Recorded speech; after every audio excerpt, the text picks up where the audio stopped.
I got so much motherfucking design on right now. Break it down, bring it back, make it clap. I got 3 old thoughts, new guap, where that thing. Bitches on my line, and you know. Hai, pada kesempatan ini saya akan membahas tentang ground handling di Bandar Udara Mutiara Sis Al Jufri, Palu.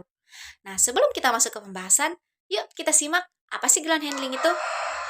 Jadi, ground handling adalah aktivitas perusahaan penerbangan yang berkaitan dengan pelayanan terhadap para penumpang. Bagian tersebut meliputi penanganan bagasi, kargo, peralatan pembantu mobilitas selama berada di bandara, mulai dari keperluan keberangkatan atau departure sampai arrival atau kedatangan.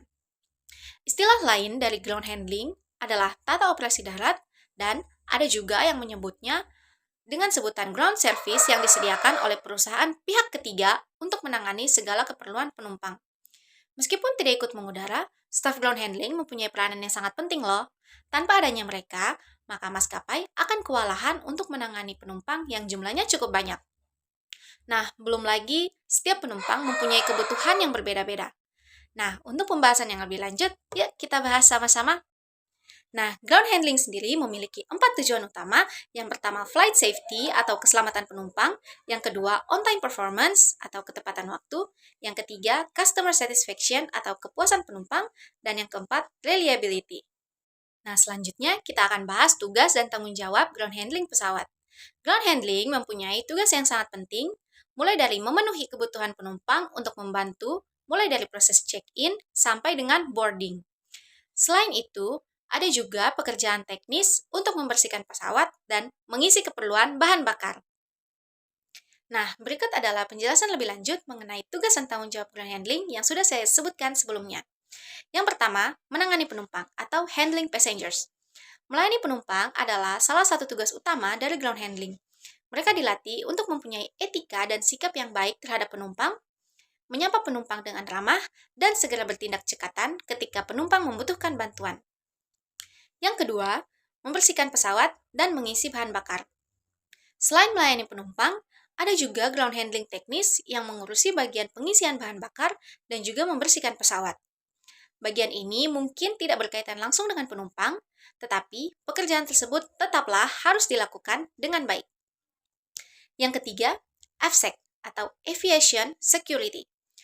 Keamanan bandara, selain mengurusi penumpang dan teknis perawatan pesawat, ada juga bagian ground handling AFSEC, atau lebih mudah disebut sebagai petugas keamanan bandara. Nah, pembahasan selanjutnya ada 3 tahapan dalam pelayanan di dunia penerbangan. Yang pertama, pre-flight service, yang artinya suatu aktivitas yang dilakukan untuk melayani penumpang yang diberikan sebelum keberangkatan di bandar udara asal. Yang kedua, in-flight service adalah suatu aktivitas yang dilakukan untuk melayani penumpang selama berada di dalam pesawat. Dan yang ketiga, post-flight service, yakni suatu aktivitas yang dilakukan terhadap penumpang atau kargo yang dilakukan di bandar udara tujuan. Pembahasan selanjutnya yaitu prosedur check-in sampai take-off. Langkah pertama yang harus kamu lakukan adalah cari tahu terminal keberangkatan. Jika kamu berangkat dari bandara internasional, maka kamu akan menemukan banyak terminal keberangkatan sesuai dengan maskapai yang kamu pilih. Tapi, kalau kamu berangkat dari bandara-bandara kecil yang ada di daerah, terminal keberangkatannya biasanya hanya satu. Lebih mudah dan tidak membuat kamu bingung tentunya. Langkah yang kedua, tunjukkan tiket kepada petugas di gerbang. Nah, sebelum kamu masuk ke pemeriksaan barang bawaan, akan ada petugas yang menjaga di luar. Di sini kamu sudah harus mempersiapkan tiket dan tanda pengenal, termasuk administrasi lain seperti surat vaksin dan sejenisnya jika dibutuhkan. Setelah petugas mengizinkan kamu masuk, barang bawaan pun harus kamu letakkan di mesin detektor. Setelah itu, masuk ke ruangan check-in dan temukan counter check-in yang sesuai dengan maskapai kamu. Langkah yang ketiga, masuk ke counter check-in.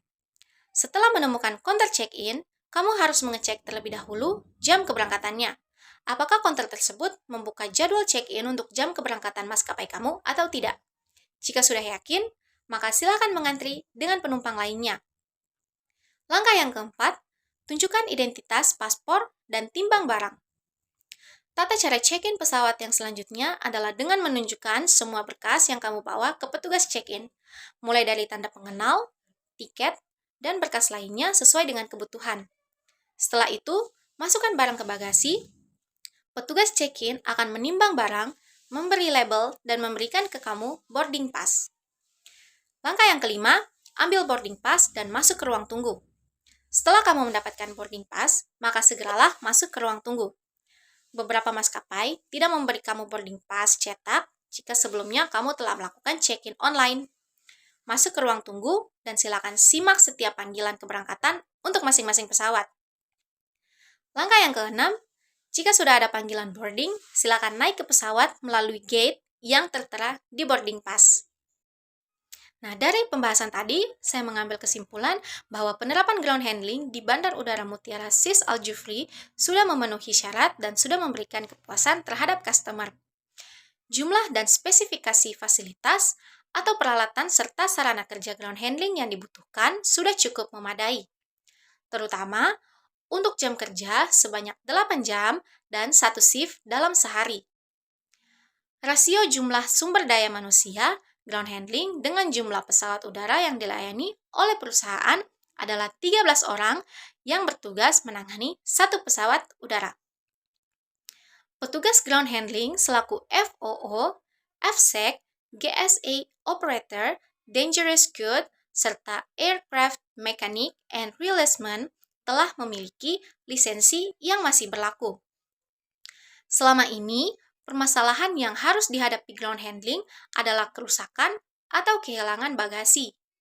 Namun, hal tersebut disebabkan oleh bandar udara lain.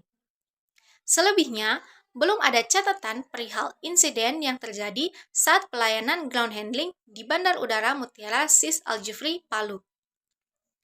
SOP ground handling yang menjadi acuan kerja merupakan SOP perusahaan yang masih berlaku, yang tersedia secara lengkap dan up-to-date.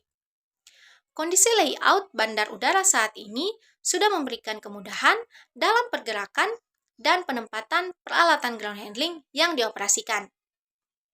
Perusahaan menyarankan pengadaan conveyor agar operasional ground handling berjalan dengan lancar.